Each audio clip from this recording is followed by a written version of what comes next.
Kayo po ba mga bossing ko ay isa sa mga nagnanais na masigit na maka-attract ng swerte, lalo-lalo na tungkol sa usapin ng pera? Ako po'y may tuturo sa inyo. Proven po ito mga bossing. Basta pag ginawa nyo ito at naibigyan nyo po ito ay lumarga na po kayo. Kayo po mga bossing ko ay magbilad sa loob ng 1 linggo sa tubig at ang bawang. Ito po ay bukod po sa swerte rin po yan na humihigop yung tubig ng mga negatibong enerhiya, ang bawang naman ay nag-a-attract ng swerte lalo na sa pera. Ngayon po, bukod po dyan, mainam na subukan nyo po itong gawin mga bossing. Proven po itong aking tuturo sa inyo.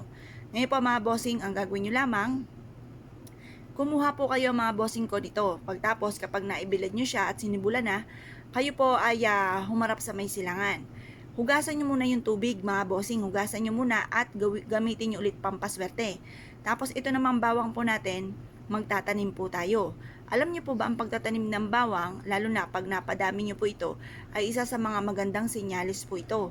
Lalo na kung ito ilalagay nyo sa gilid ng inyong tahanan or kaya ilagay sa isang magandang paso at ilagay sa loob ng inyong tahanan. Itanim nyo ito sa matabang lupa, swerte ang dulot. Kaya sabihin nyo po sa pamamagitan ng pagdami ng bawang na ito, matutupad lahat ang mga pangarap ko sa aking buhay at kung ano man ang mga pagsubok o pinagdadaanan, ay kaagad ko itong pagdadaanan at hindi ko tatambayan. Mag-wish na po kayo mga bossing ko ng walang gamit na sana, direct to the point. Pagtapos na po kayo mag-wish mga bossing, or i-wish nyo pa yung halimbawa, magkaroon ako ng malaking bahay, magkaroon ako ng negosyo na dito na ako yayaman, maligtas kami na sa anumang kapahamakan at magkaroon kami ng napakahabang buhay, yon itodo-todo na nyo na po ang inyo po mga kahilingan.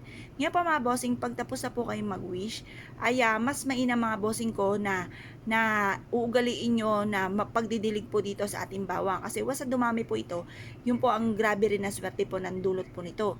Ngayon pa mga bossing, habang itinatanim nyo po ito, paulit-ulit kayo nagwi-wish ng mga magaganda. At pagtapos, pag naitanim nyo na, diligan nyo po siya, habang paulit-ulit pa rin po kayo na nagsasabi ng mga magaganda, yung mga wishes po ninyo. Pagkatapos, ibilad nyo siya sa sinag ng araw hanggang alas 8 lang ng umaga. At pagkatapos siyang maibilad ng alas 8 ng umaga, kunin nyo po itong pasuin na ito at ilagay nyo po sa gilid ng inyong pong pintuan. Or kaya po, kapag nakita nyo buhay na po yan, pero tingin ko mabuhay na po yan kapag may mga sumibol na po dyan mga bossing ko at inilagay nyo pa sa loob ng inyong tahanan, basta i-maintain nyo lang po ang pagdidilig, mabubuhay po yan mga bossing. Ngayon pa mga bossing, kung kayo pinaniniwala at nais po itong gawin, i-mindset nyo na kayo magiging matagumpay. I-mindset nyo na nasimula na ito ng tagumpay ko at kailanman na hindi na ako mamumblema tungkol sa usapin ng pera. Basta i-mindset nyo na simula na ito ng tagumpay mga bossing. Alisin nyo na yung mga isipin nyo na kayo'y malas, alisin nyo na yung isipin ninyo na kayo ay pinanganak na ganito, wala nang swerte, at lagi na lang kayo walang pera. Yung mga ganun salitain, huwag nyo pong ibubukas sa bibig. Lagi nyo po sasabihin, marami akong pera, maraming darating sa akin pera. Minsan nga ako nga po mga bossing, kahit wala pa, sinasabi ko na kagad kasi nag-a-attract ng swerte. Kumbaga, nagkakatotoo naman po siya mga bossing, kaya subukan nyo rin po yun. At para magkatotoo rin po yan mga bossing. Ngayon pa mga bossing, kung kayo pinaniwala at nais po itong gawin, ay siya mga bossing, good luck po sa inyo po lahat.